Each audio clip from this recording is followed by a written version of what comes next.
Okay.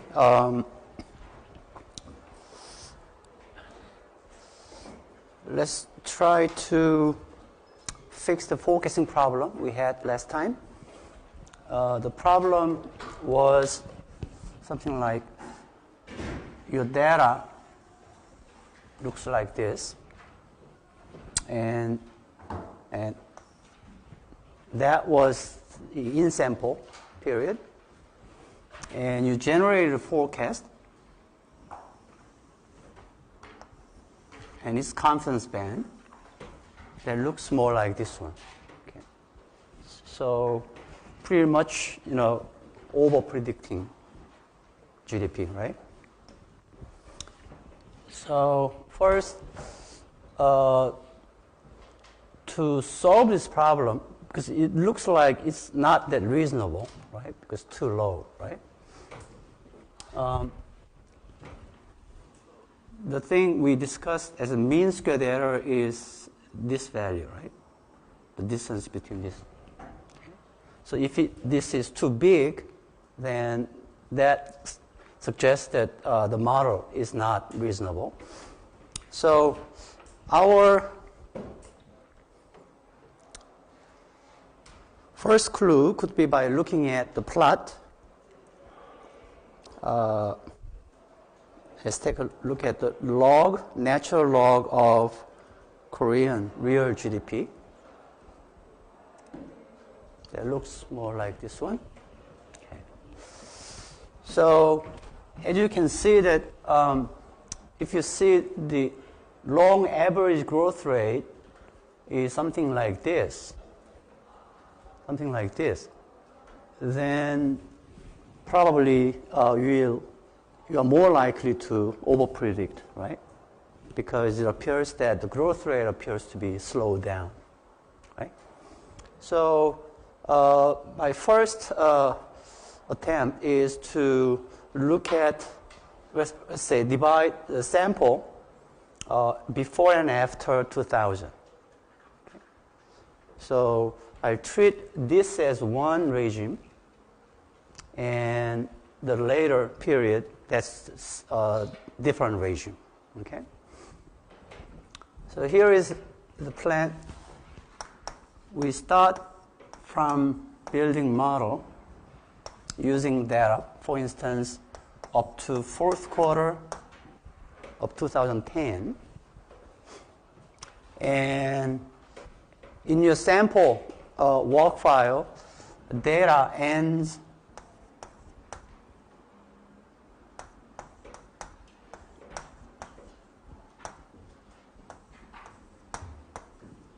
I believe it's up to third quarter of 2012. Okay. So using this as an in sample and this as an out of sample, we try to forecast, multi-step ahead forecast, up to, let's say, 2000, fourth quarter, let's see. 2 years. Okay, so up to 2000, the fourth quarter of 2012, right? So 2 years, right? 8 quarters. So let me show you slowly. If you press this quick and estimate equation, and this is your dialog box. Okay, here. Your variable, original data is y of t, okay? And to make it stationary, I take log difference, okay? And it will have long average, which is c. And I'll have dummy variable for 97 currency crisis. And D08, that's another dummy variable that accounts for 2008 global financial crisis. Okay? And this dummy 2000 is a dummy variable that takes on value of 0 up to the end of 1999. And then starting from first quarter of 2000, it will take value of ones. Okay? So I'm treating two different regimes for this original data. And the sample period, even though we have a sample here up to some period, we cut it at this period. Okay? So we build a model and we check the residual and see if it's reasonable. And let's assume that this is very reasonable result. Okay? Although we have some insignificant AR1 coefficient, but it won't hurt you much, right? So let's leave it there and fix that as a best fitting model. Okay? Then last time I showed you the process. First press this proc make model, this one, and then solve. Press this stochastic, and this one will allow you to calculate upper and lower bound. Okay. Let's make it. Let's say default is confidence band is 95% band, about 2 standard deviation band. Okay. So let's make it a bit narrower. So let me make it to 68%. That's 1 standard deviation band. So it's narrower. Okay. Go back to this tab. Here you have to pick the out of sample. So 2011 Q1 to 2012 Q4. Okay. So if everything goes okay, it will show that it is completed. It is a success, right? Then what happened to your work file is this is the original data, and those 4 sequences are the result. Okay? Particularly this one is upper bound, lower bound, mean path, okay, average path. And this one is for standard deviation of forecast setter. Okay, so if you look at these first 4 at the same time,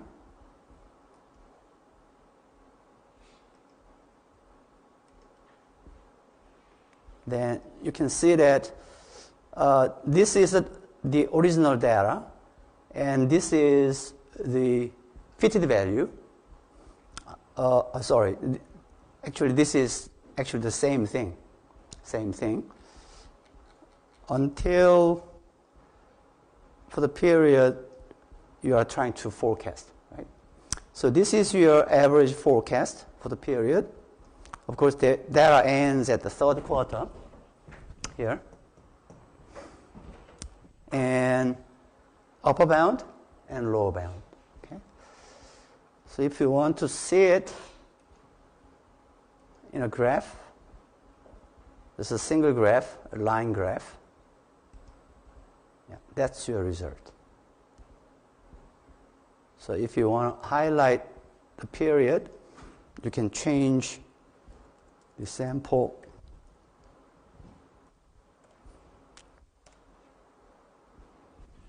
So this look much better than this one, right?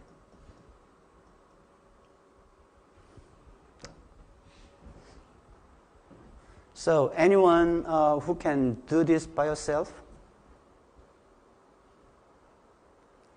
Anyone? You can do it, right?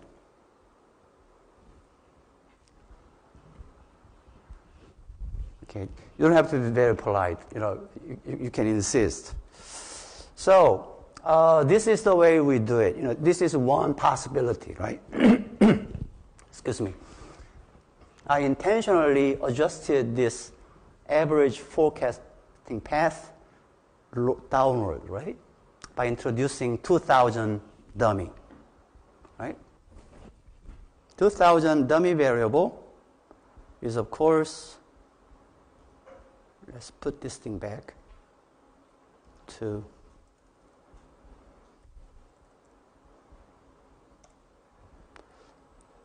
here, this dummy, that one, this one,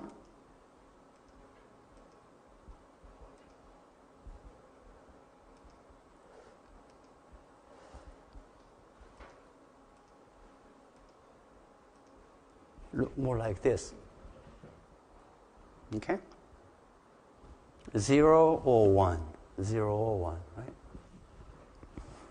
And also, notice that even though we are using this as an in-sample to build a model, but when you try to simulate future path, you need to have these values defined for that period as well, right?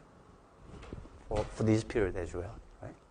Because it's a dummy variable, and this is the one you are assigning, so you can say, well, we won't be having any a crisis like this one during this period. If that's your assumption, then you can just say 0, 0, 0, 0, 0, right? Of course, if you expect one, then you can put it here, right?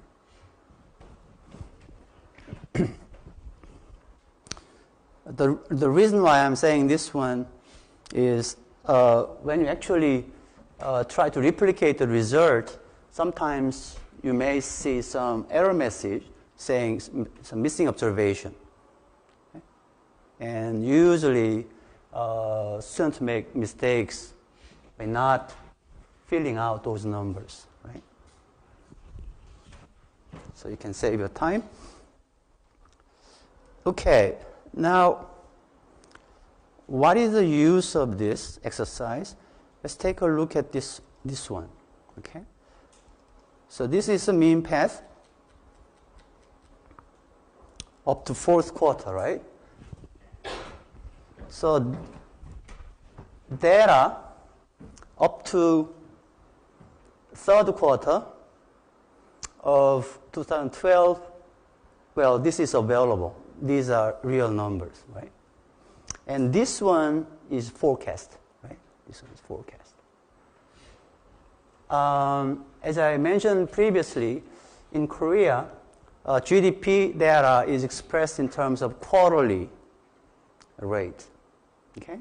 So in the year 2011, our national, our GDP figure has to be this one, the sum of these four numbers. Okay? Sum of these four numbers. So if you want to find what is the GDP for 2012, if you have only that up to third quarter, well, you don't know this number, right? So if you replace this cell with your forecast, then now four numbers are available, right? So you have GDP for 2012 and 11. So you have two numbers. Then you can calculate what? Growth rate, annual growth rate, right? So sometimes you need to fill out something to do that, right? Let me get to the real thing right after explaining this one first. Okay. But in the United States, YT_US is a US data. I downloaded from a place called FRB St. Louis. Sorry, it's gone, but I can show you later. The GDP figure here is something that is expressed in terms of annual growth, annual rate. Okay? So,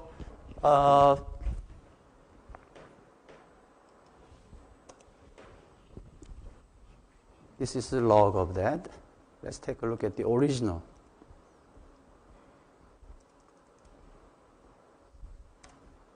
So this one. So what is the meaning of, let's say, this number?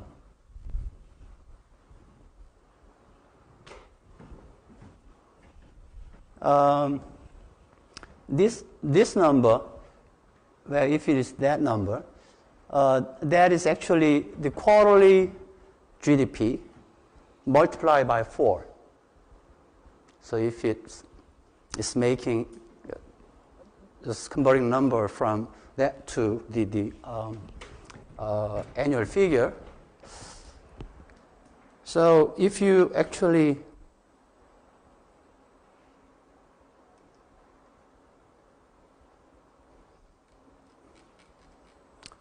this is a GDP figure I downloaded from Fred database from FIRB St. Louis. It says, let's see, it's gross domestic product, and it's real, not nominal. And it says it's seasonally adjusted, and then annual rate, right? But published quarterly. Right? So I believe the unit here is billions of $2009. So what is the GDP for year 1947? Well, actually, these are all annual rate, right? So to come up with a single number for that year, you can average this one. Right? But you never know their practice. You know, Korea and US are different. So whenever you encounter this kind of situation, you have to make sure that you are doing the right thing. So you are talking about the right one. So what I did here is, from the same database, I downloaded the annual figure. Okay. So this is the annual figure for 2012. So it's 150. I believe this is 154.7 trillion US dollars. Comparing that with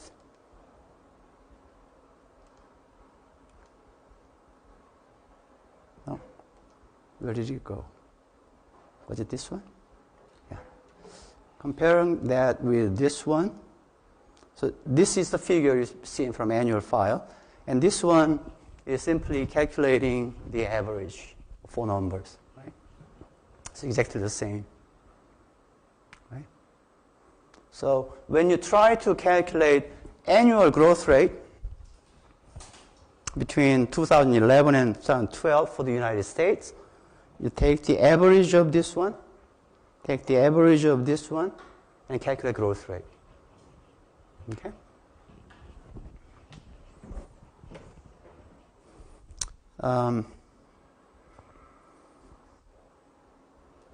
The reason why I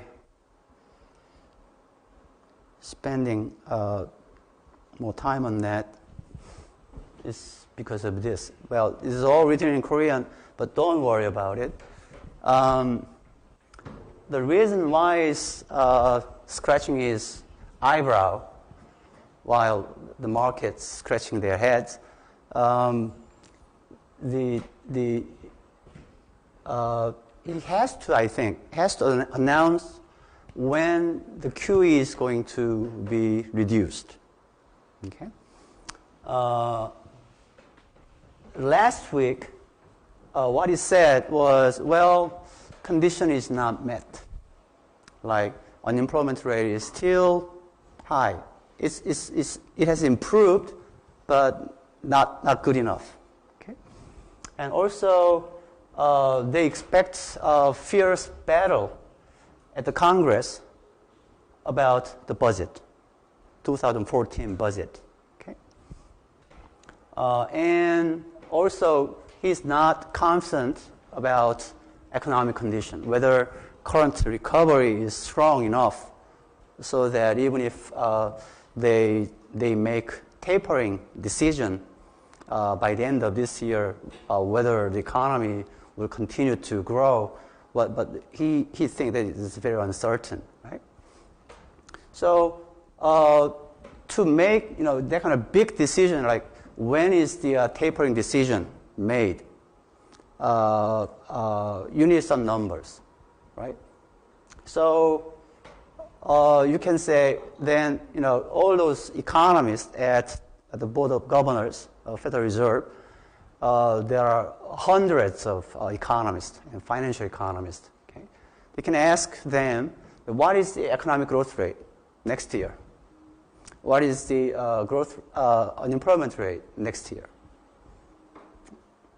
So, because you are in this college, probably, if you get a job at, let's say, research desk of a big financial company, probably your boss will ask you, give me a number, right? So that's why we are doing this exercise, okay? So definitely we need numbers for, let's say, U.S. if you want to make best guess about when is likely timing and the pace of this tapering decision, right? Let me move to, sorry about homework 1, but you can't avoid this one. But I think this one is going to be a very interesting exercise to you too. What I'm asking here is first I show here what I did previously. We build a model up to using up to that period. And this is the result, sample result. And assuming that's the best fitting model. And I also remarked, you have to fill up those numbers, right? Even if you're cutting up at first quarter of 2010. And then try proc, make model, and solve. And you select this button, check mark here, and correct out of sample period, right? 2011 to 2012, right? And of course, you can press this one and make a rule for the band size, like 1 standard deviation band, which corresponds to 0.68. 2 standard deviation band, about 0.95, which is default. Okay, so smaller the number, that number, the forecast band will be narrower. Okay, and the result, right? So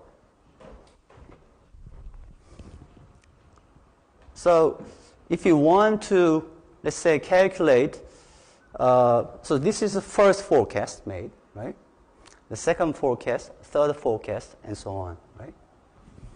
So if you are to ask to calculate growth rate of GDP from particular period to particular period, okay?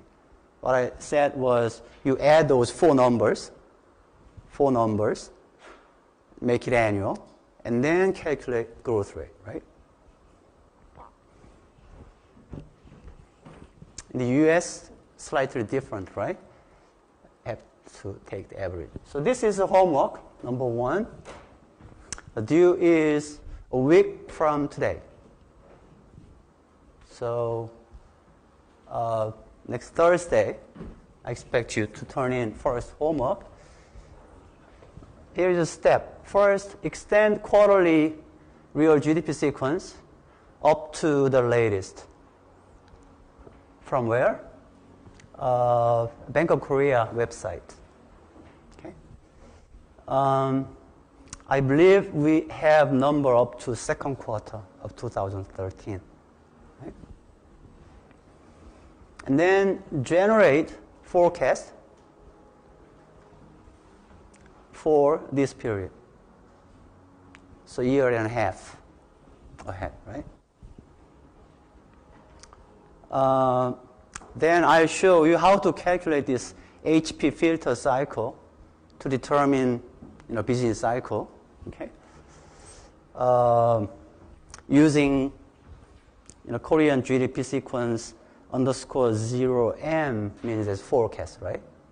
So historically, it's available up to, let's say, there, and then rest of them is a forecast, right? So when you actually filter this series using so-called HP filter, then you are left with cycle so that you can determine business cycle phase. So if it's rising, then we say it's expansion. And when it's declining, it's recession. Okay. Now compute annual growth rates. Actually, yeah. You can think of how to calculate a growth rate for 2013 and 14.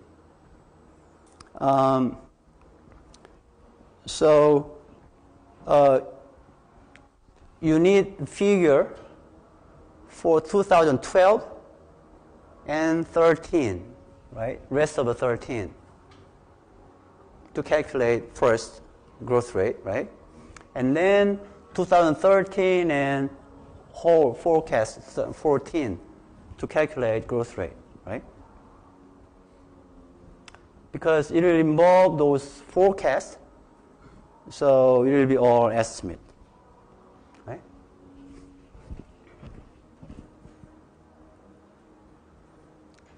Of course, this is the current news I got this morning. Well, the 2014 Korean government budget plan is now ready. So it's next year our budget will be 357.7 trillion Korean wons. Okay. Well, but the big assumption behind this figure is our economic growth next year is expected to be 3.9%.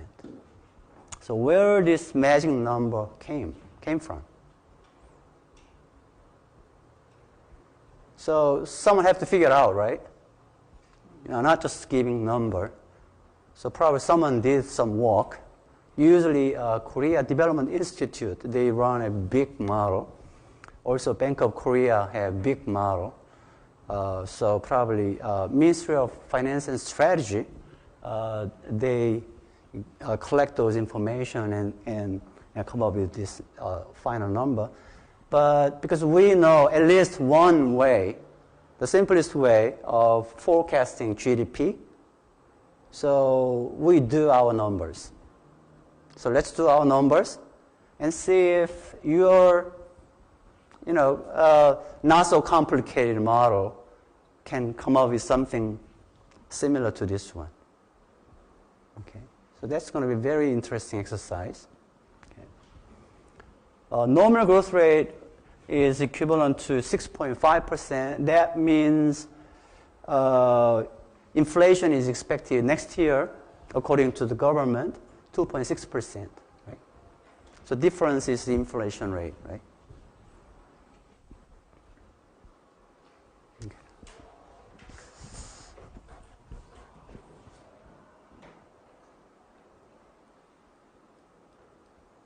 So that's the first part. Hopefully it's not that difficult, right? So as long as you can do this exercise, you're fine, right? Do some numbers in Excel, right?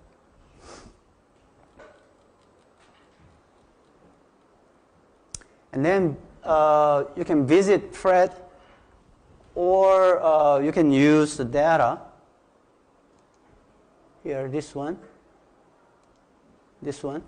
It's already there, and it's updated up to, I believe, the second quarter.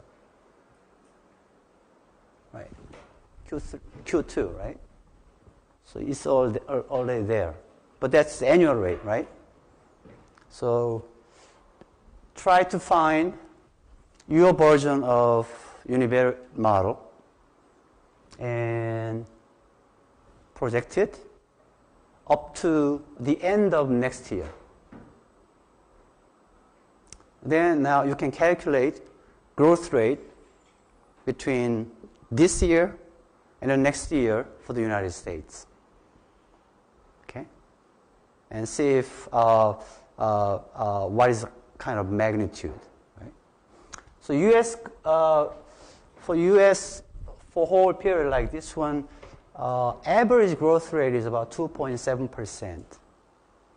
We say trend growth rate is about 2.7%. And if your forecast is greater than that, then that means economy is booming, right? Compared to historical average.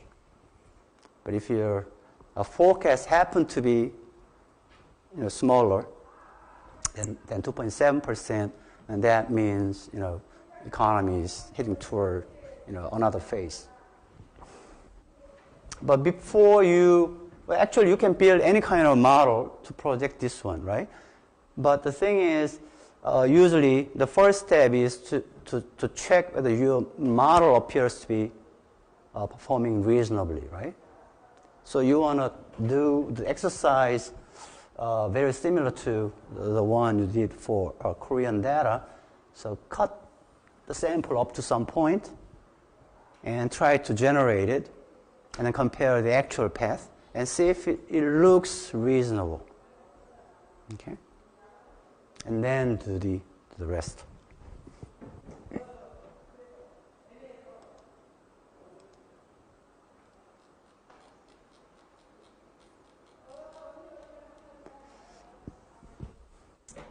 I think it's 1 hour job. Agree. Or 2. Okay. So try this, okay, as soon as possible. And if you have any question, bring it on Monday. Okay? Before it's too late. So I won't be accepting any late turn-in. So try this, make mistakes, and then come back on Monday. But you shouldn't say, well, check me if I'm wrong. It's not like that. Try to do things and try to ask questions that prohibits you to move forward.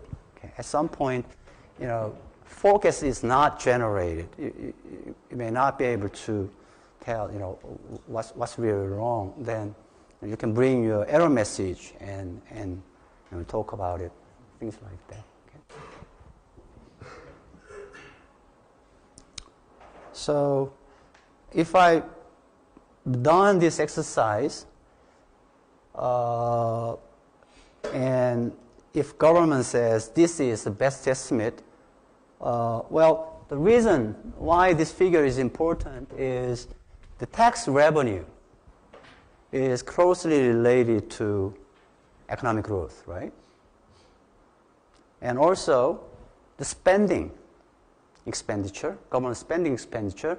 Well, if they expect economy is not growing as fast, then they have to do something, right?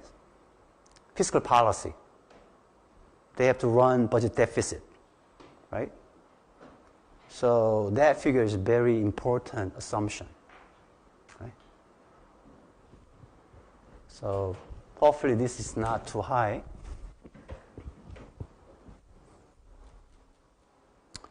Okay, it's already on the web. Okay. Now go back to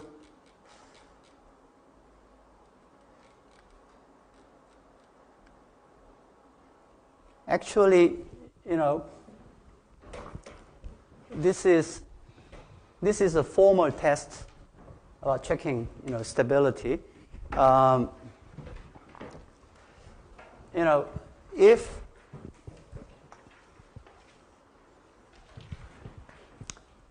the growth rate appears to be changing, right, like that, then probably you want to know when is the actual period, right, that happened.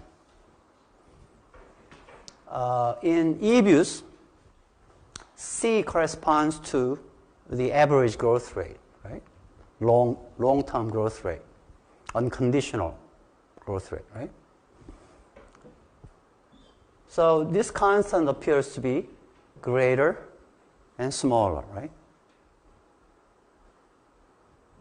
So our parameters are the same or stable, doesn't appear to be, right?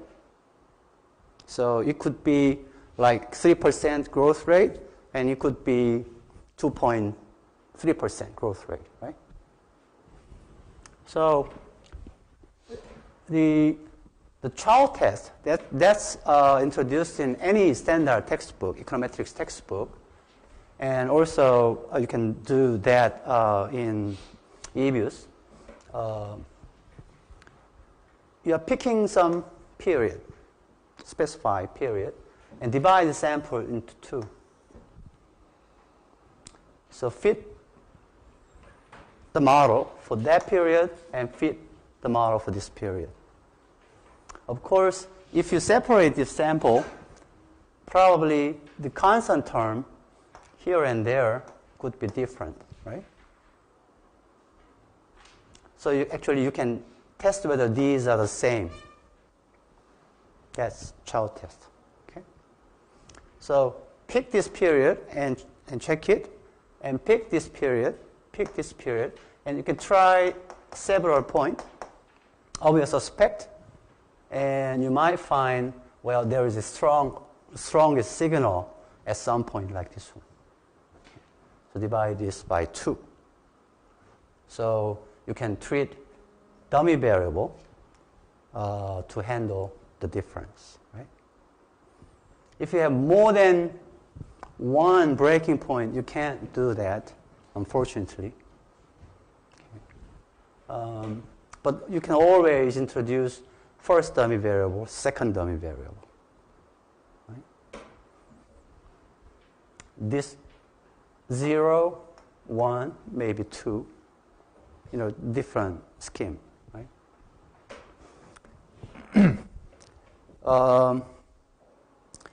These are, a general method for testing parameter stability.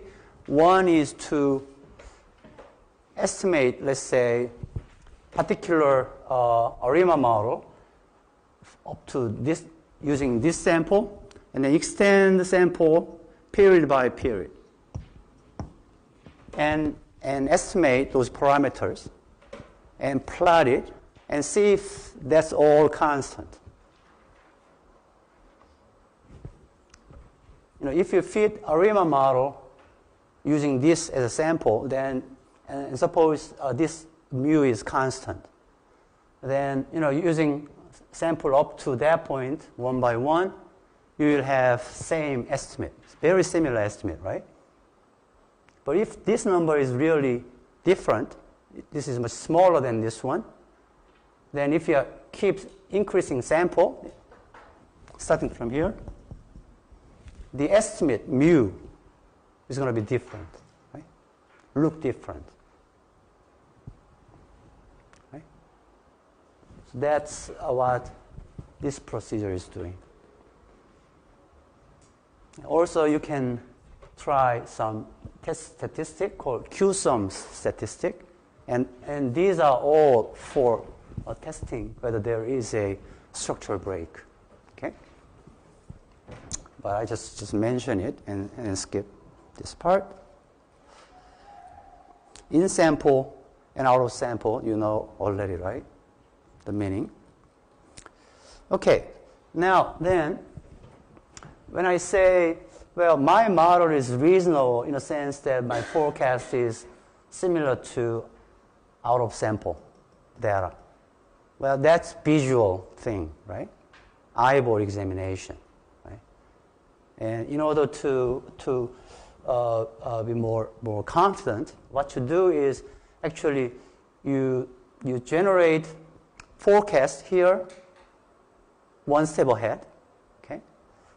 And then re-estimate the model, and then focus it again, and then again re-estimate the model, and then generate focus again. You can do it several times, right? Then if you have actual data, like this one, then you can compare those one step ahead forecast with actual, right? So there will be deviation, difference. So square that, and then sum it over, divide it by number of out of sample observations. Okay? Then that is the definition of mean squared error, right? So that's basically what it says.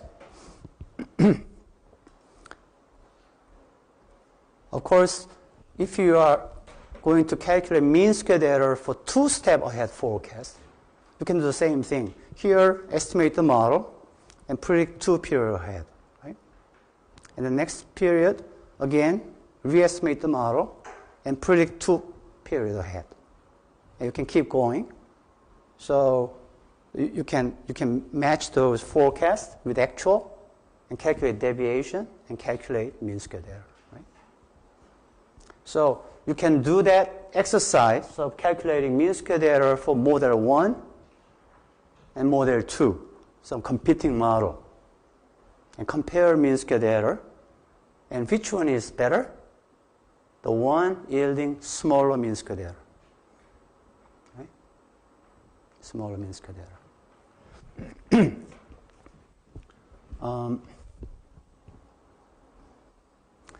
So suppose that you estimated ARIMA model PDQ, let's say 1, 1, 0, 2, 1, 0.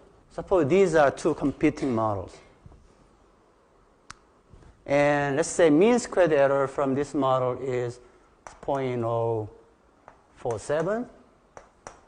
0.052. About 5% mean squared error is kind of rule of thumb is this reasonable one. So which one is better? This one, right? Smaller one. But are they really, really different? Maybe not, right? Because there is uncertainty in estimating these parameters. Right? Statistical uncertainty, right? So this may not be statistically different. Right? So what you do here is Granger-Newbold test is to determine which model is winner. Okay? So what you do is, well, assumption is a technical one, but it says forecast errors have zero mean and are normally distributed. Quite strong assumption, right? And forecast errors are serially uncorrelated. So suppose you are calculating one step ahead forecast from model 1, one step ahead forecast for model 1 and model 2. So suppose you have two sequences and define x of I as sum of these two and the difference of two, z. Right? So you have two sequences now, right? Again. And using these two, calculate correlation. R, X, Z are the correlation between this one and that one. Are you with me? So if you are, using this one you can generate forecast error, right? Using the second model, you can generate forecast error, right? So you want to see which one is better, right? So what you do is, this is E1i, E2i. Define sequence x of I as sum of this, and z of y as difference of these two numbers. Then you have two sequences, x and z, right? Then you can, because you have two sequences, you can calculate correlation, right? So correlation, this h is number of those. Okay, number. And this statistic is known to be distributed t with degree of freedom h minus 1 under the null hypothesis. What is the null hypothesis? Two models are equal. The performance of two models are equal. So if you calculate this statistic that is far away from center 0, then that means either one is a winner. If it is closer to middle area, then null hypothesis cannot be rejected. So two models are equally good. Okay. So this is the way we check it. So this happened to be that, and of course model 1 have a largest mean squared error. So B is winner, model 2 is winner, and so on and so forth. So probably you won't be calculating this statistic that often, but I just want to show how to actually formally test the performance of competing models in terms of forecast. Okay. Probably more popular statistic is suggested by Diebold and Mariano in 1995, where H is the same thing, the horizon, forecast horizon, and the first forecast error sequence from model 1 and model 2. Okay. G is some function. Some function, we call it loss function. So if G is identity function, it's like mirror. So if I project this one to mirror, then the same image will return, right? So E1i is E1i. But if G is square function, then, if you plug this in, then the whole thing is the squared value. Squared. Right? So G is a loss function that way. So you make assumption about G. So let's see, square function, and then take the average. That's the DM statistic. Okay. And also, if you can calculate the sample variance of this difference, this DI is the sequence, different sequence, right?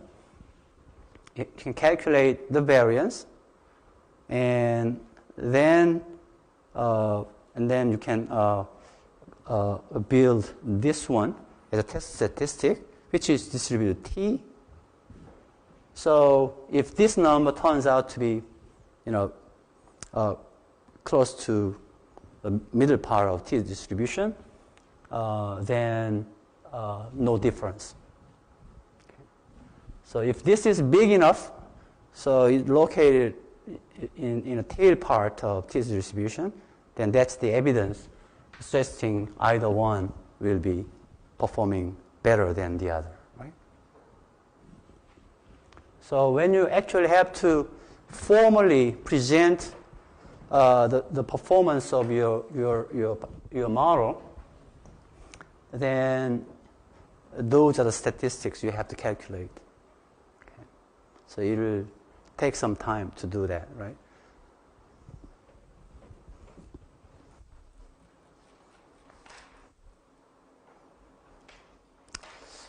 Okay. Now, this one, now we have this type of non-stationary time series. So let me make a few more comments on other time series property of those non-stationary time series, and the procedure to remove the trend out of that. So here we say non-stationary time series contains a stochastic trend. Well, sometimes there could be time trend, but this is quite rare these days, so you can ignore this part. So we say there's a stochastic trend, and trendy data is very difficult to interpret by just looking at it. In the US data,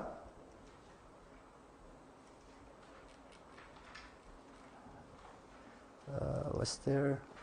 So it's gone, so I can see it here.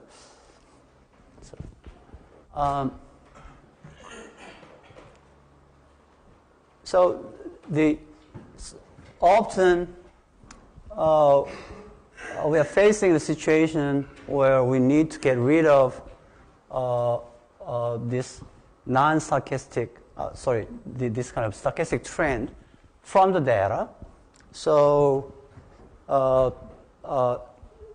instead of analyzing this original series in level, we usually work with, let's say, growth rate.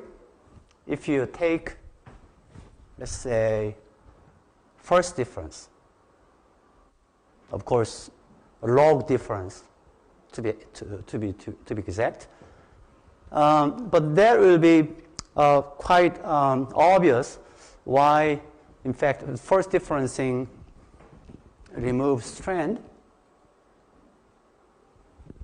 This one is typically what we observe from stock market, random walk process. So the current value is previous one plus some known constant and some surprise. Okay. If you lag this equation once and plug yt minus 1 there, and if you keep repeating that, then what you get is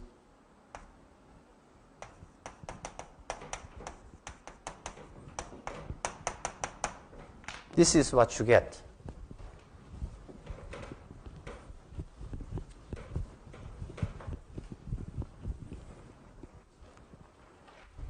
Sum of all those previous residuals. If you keep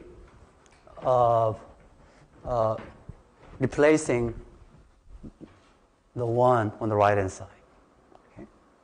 So yt minus 2 is replaced by second leg of this one, and so on and so forth. But if you keep doing it, then eventually you're left with all those previous residuals. Are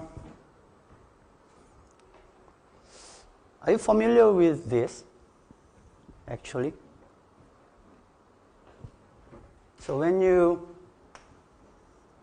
integrate something, so this is a function, integration from here to there is simply you are adding this, right? That's integration, right? So this is epsilon t, t minus 1, t minus 2, and so on. So it looks more like integration, right? Which is the feature of non-stationary time series like this one. So when we say ARIMA, so P, D, Q, this D part, this integration is this concept. This concept is this one. Right? So the integration. Right?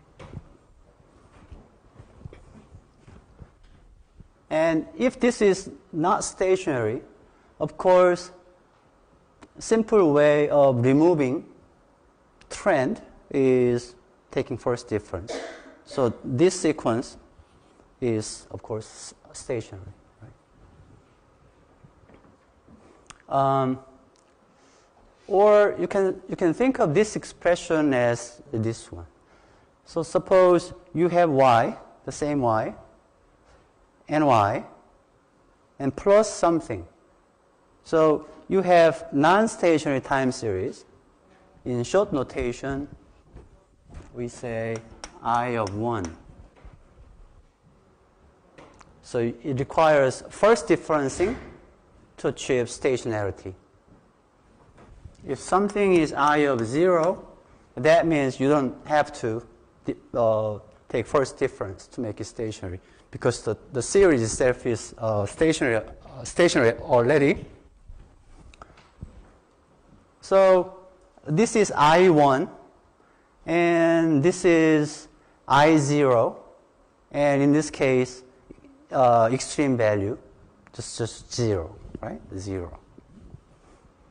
So usually, a non-stationary time series can be decomposed into two parts. One is something non-stationary, like this one, and some stationary part, or cycle. Right? So this Hardwick-Prescott filter is in fact doing that job. You have non-stationary time series.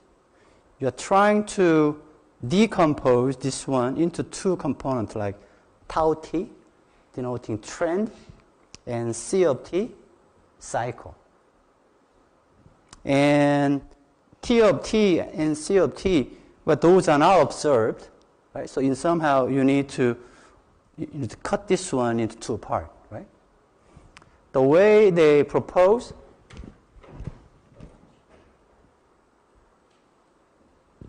is this one.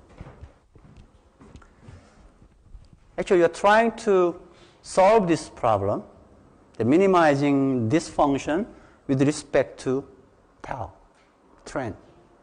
So here, this is actual data, and this is trend of your interest.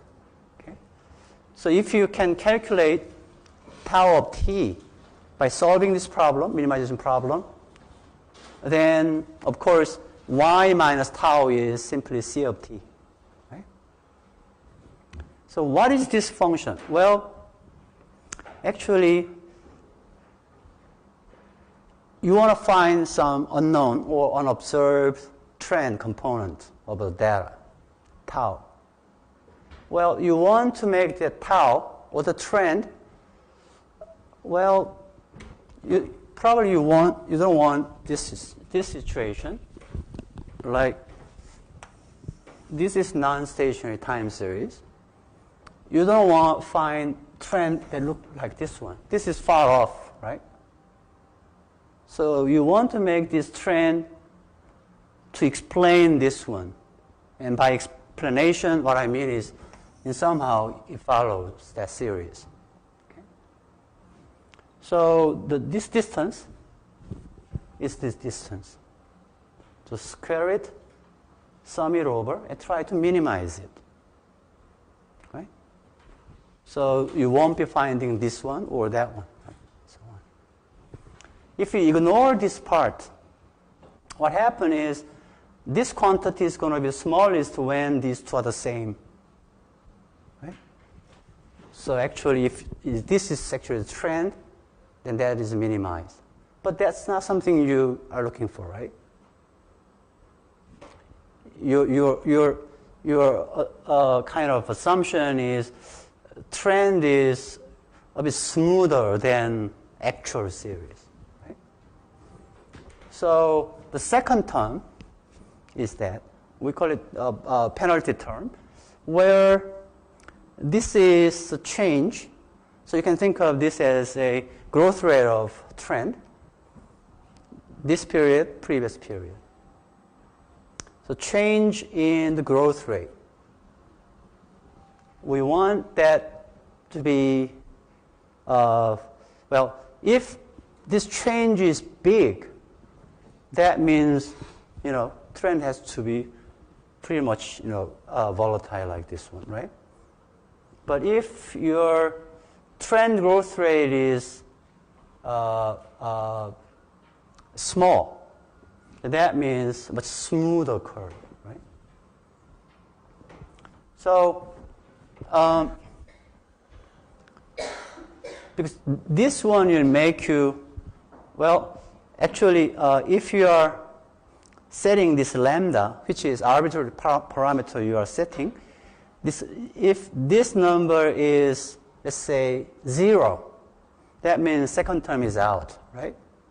That means your trend is just simply the original series, which is very volatile, right? If you put some number, not 0, some positive number, if you increase that, then you will find tau much smoother. Right? So if you make this number like million, very big number, then you will find actually straight line. That's the smoothest curve, right? Straight line. So the Hardwick and Prescott, when they tried to study a business cycle future of the United States, they brought this one, and they found some magic number for lambda, some number useful for analyzing business cycle. But the business cycle data come in, let's say, in monthly, sometimes quarterly, sometimes annual, right? So depending upon the data frequency, their suggested numbers are different. But eBius will understand it. So if your walk file is set as a quarterly frequency, then you will automatically put some number that corresponds to quarterly frequency. Okay? So don't worry about that.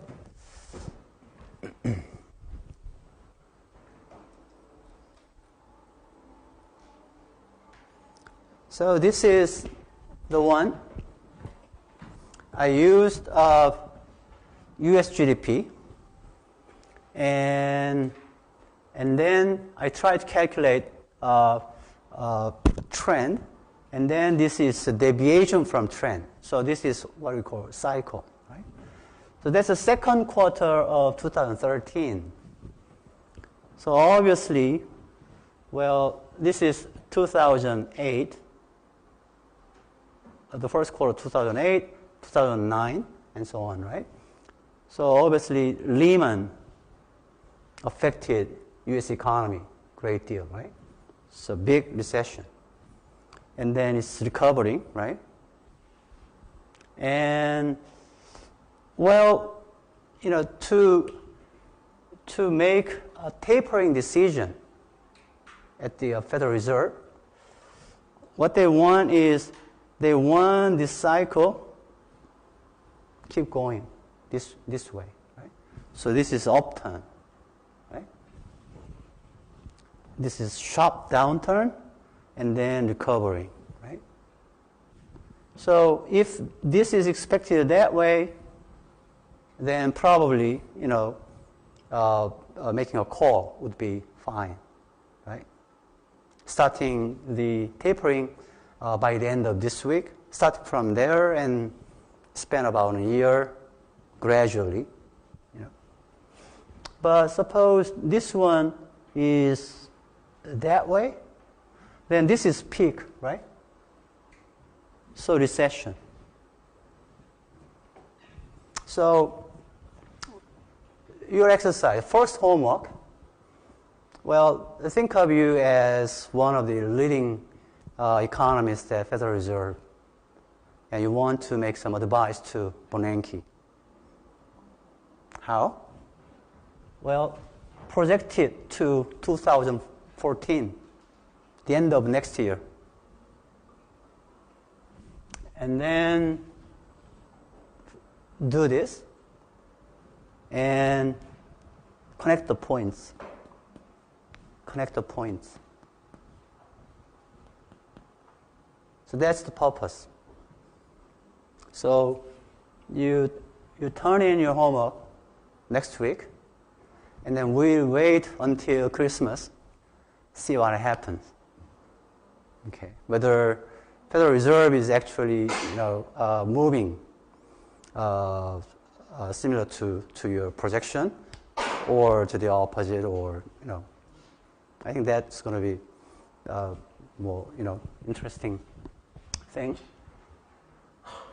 And actually, when you do the interview in the job market, and you can make a strong case that, well, Bernanke's the latest move, that one was already expected by me during the class, right?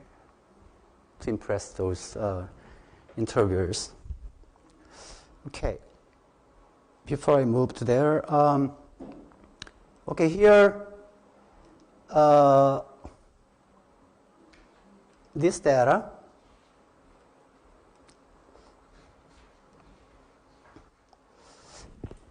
as I said, actual data ends right there, right? And this is a forecast. Okay, so suppose you are here, and you want to know whether the next period is still we are in the same side in the cycle. Okay, so there, because you don't have data.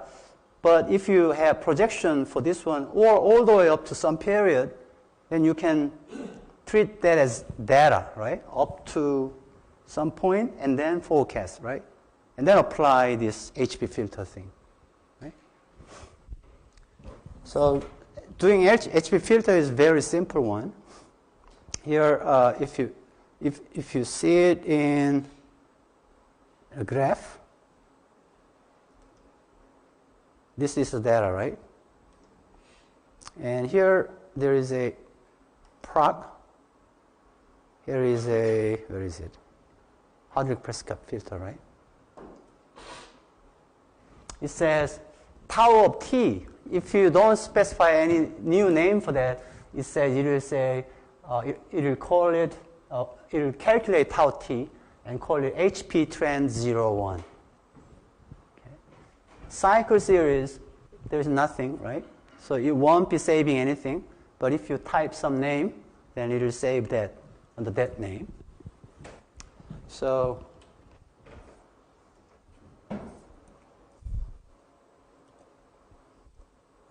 me cycle. And lambda, because this is quarterly data, the appropriate number for, suggested number for lambda is 1600. Okay.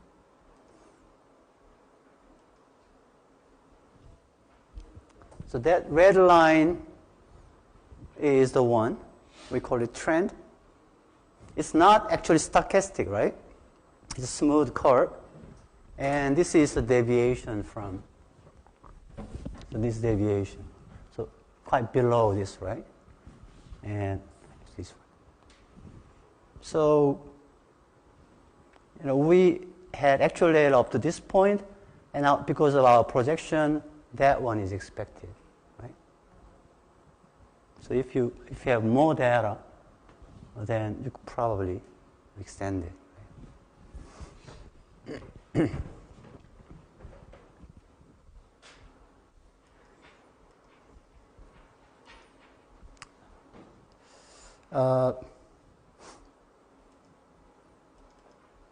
This is the natural log of let's say, some data, right? So usually the way we calculate this cycle, before we do that, actually we usually apply, first convert the series to natural log term like that, and then do the same thing.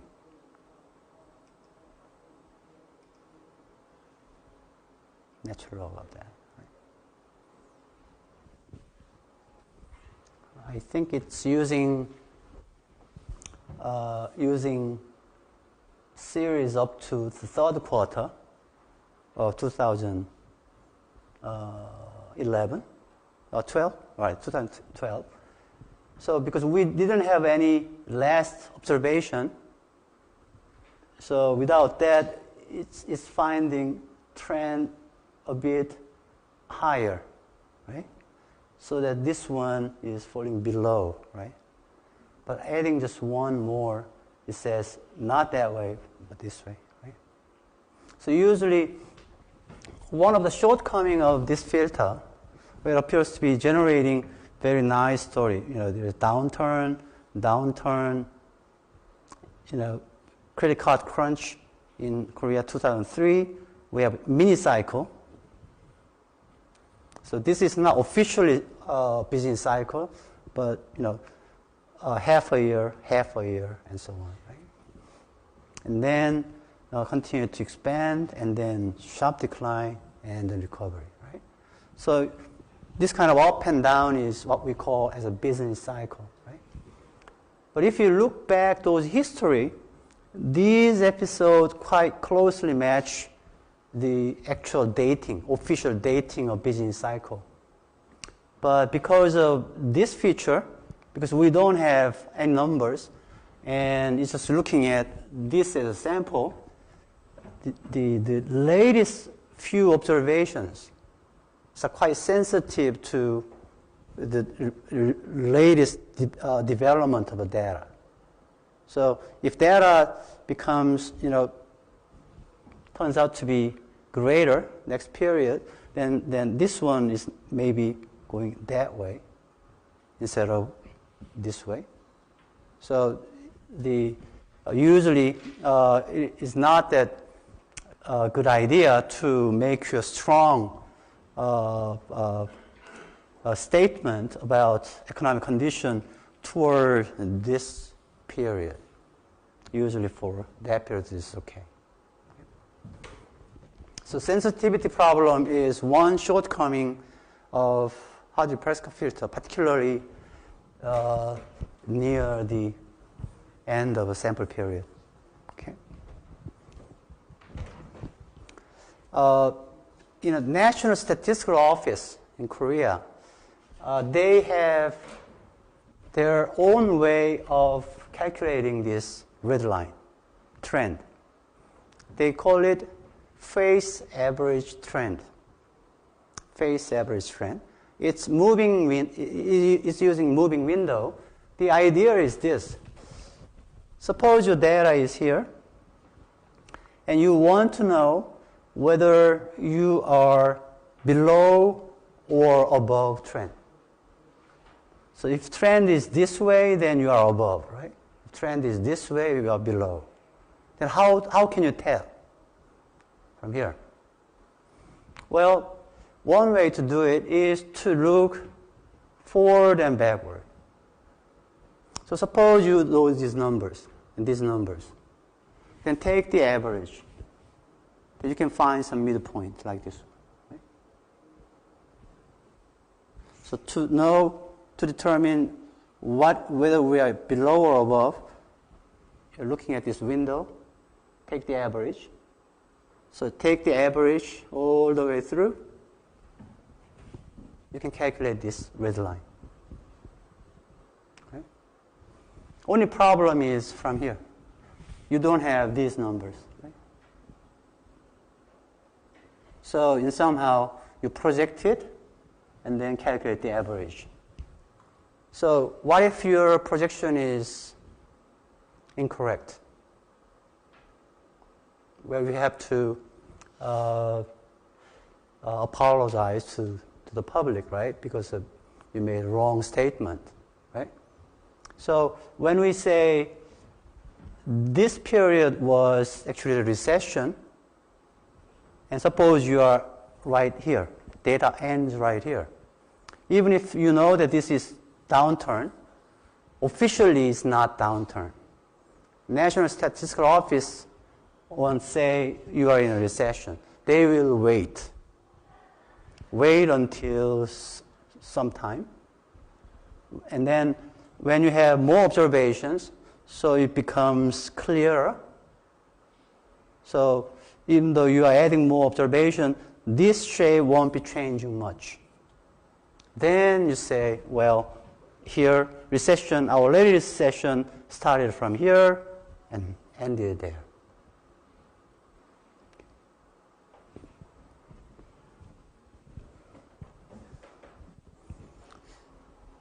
Okay. The last comment. So now you understand this one, right? This one is, I brought that HP cycle to my spreadsheet and then redrawn as area plot. So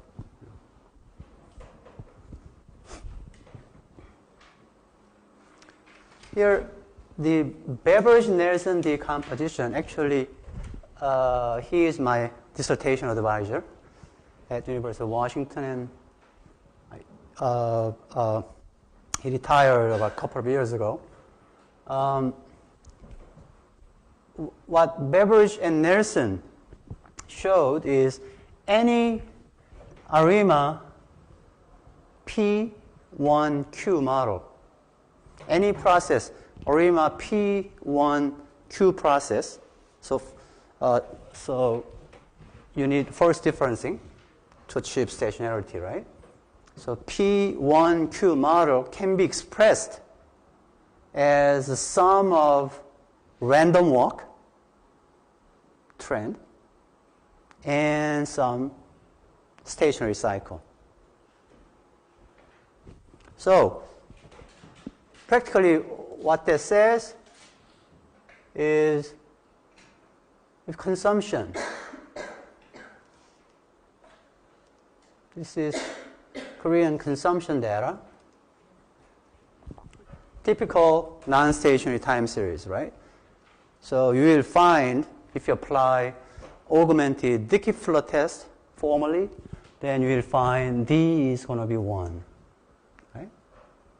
And there could be some action, so there could be some AR part and some MA part. Or it could be 0 or 0, right? But in general, ARIMA P1Q process like this one can be expressed as random walk. We've seen the expression for random walk and some stationary cycle. So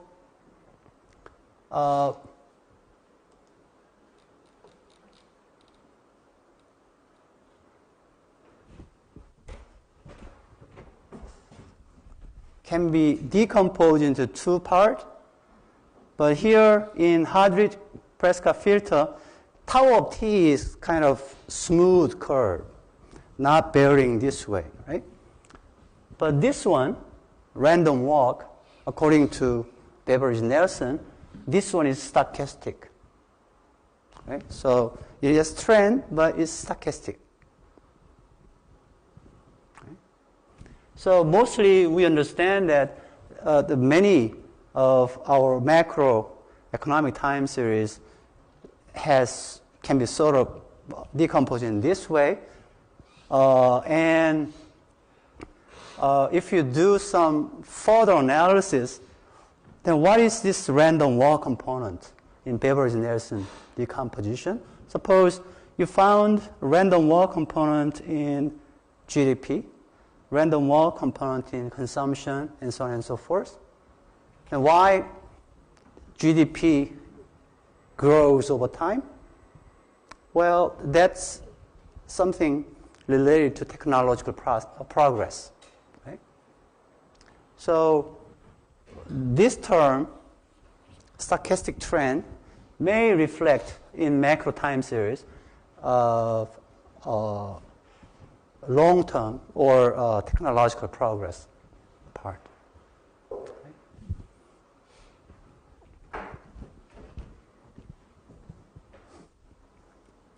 So in summary, we'll revisit this issue in some more detail in chapter 4 in a later lecture note. Non-stationary time series usually contains stochastic trend. Okay, and the version. If you have stochastic trend, it's moving random fashion, right? So very difficult to see some cycle and so on and so forth, right? So what you do is you first try to remove this component from your data, and obviously, simplest thing is to take first differencing. So typical non-stationary time series is if you take first difference, then that becomes stationary series. Or using Hadrick-Prescott filter, this is one ad hoc way of removing or calculating trend, right? It's not stochastic trend, it's smooth trend, right? And the third one is to decompose original non-stationary series into random walk and some stationary cycle. This is kind of pretty much mechanical way of mechanical, and EBUS doesn't support Beveridge-Nelson decomposition, so I can't show you, but actually you can do that. Okay. And before I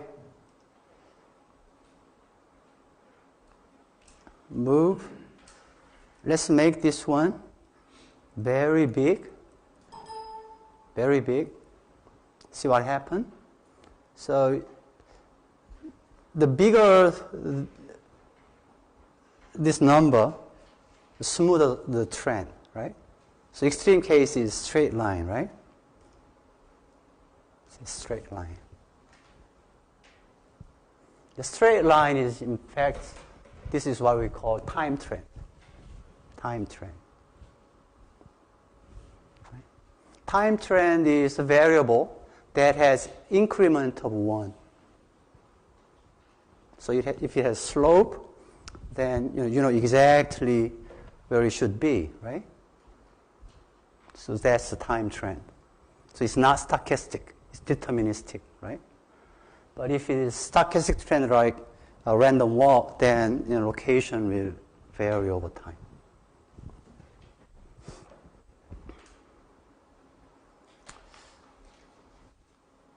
Okay, so hopefully, well, you can actually team up to complete this exercise. But that's okay.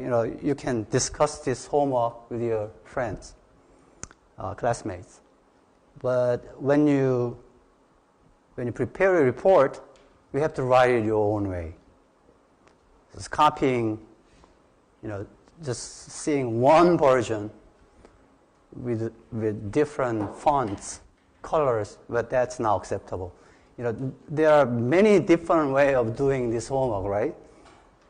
So it's very easy to detect whether version A is copy of version 2 or cousin of that or something like that. So what to do is do the exercise and discuss it, and when you're all set, then walk separately when you try to prepare your report, right? So in that way, I can evaluate you more fairly, right? And also in that way, you can check whether you are really understand the procedure, and this has kind of many practical importance when you actually get a job, right? So you have to know, you have to make mistake. If you have to make a mistake, you have to do it here, not at your work, right? So, okay, we are almost done. Before I let you go, our next subject is about volatility model, lecture note 3, which is on the web. We'll get to that next time. But let me show you this slide, and then come back to this volatility model issue. Have you seen any time series data of a 10-year U.S. Treasury bond? Have you seen that? No. Have you seen any time series of Korean Treasury bond, let's say, with maturity 5 years or 10 years and so on?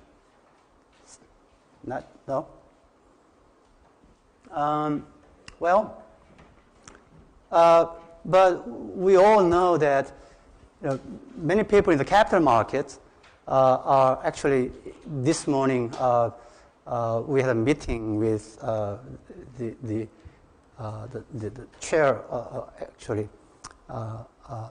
chairman of Financial Supervisory Service. He gave us a lecture at the forum, and he talked about many recent important issues in the capital market, including interest rate movements and so on. But the thing is, Treasury, whether it's U.S. Treasury or Korean Treasury bond, we presumably regard that as safe asset, right? Treasury bonds, the bond issued by the government, right? So, if it is really a safe asset, then the interest rate should be flat over time. So, in that sense, it is a riskless rate, right? But in fact, 10-year Federal Reserve bonds or at other maturities, actually it fluctuates. It fluctuates. So that means it has risk. Okay? So what is the risk associated with, let's say, 10-year Treasury bonds? This line, dark line, shows that whatever it is, over time. And what it shows is, we don't know the meaning of this one, but it shows, sometimes it's very small, close to zero, and sometimes it is very high. Right? It varies over time. In Korean, which one? 5-year. This one, this gray line, is very similar, right? Actually, these two bonds, the interest rate of these two bonds move very closely, on average 0.6. So when it rises as well, on average, right? But the thing is, the two messages. One, it appears that, sort of whatever it is, the risk appears to be not constant, changing over time. Correlation and variance, or standard deviation. And second, we want to know the scale. How risky. So here, this 1 means it's 100 basis point, or 1%. This is one standard deviation unit. This is sigma standard deviation. So one standard deviation is about 100 basis point. That means if there is a crisis with one standard deviation constants, the current interest rate could rise by 100 basis point, 1%. If you are talking about two standard deviation variation, then 2%. So currently, it could be 3.5% interest rate. That could rise 5.5% if you apply 2%, two standard deviation criterion, right? So these numbers very important.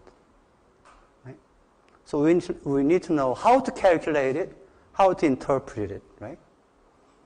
And there are several ways of calculating these numbers in practice and in academics.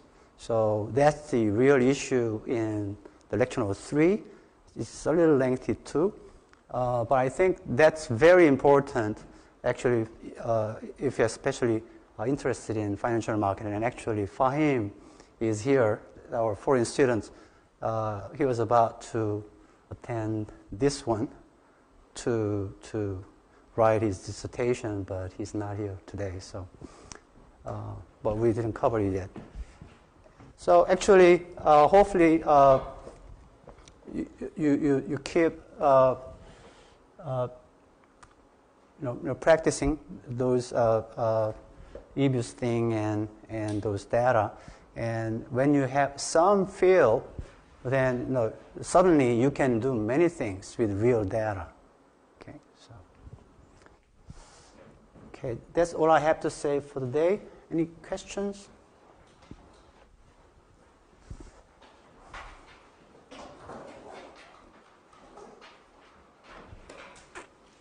Okay, then see you all then next week.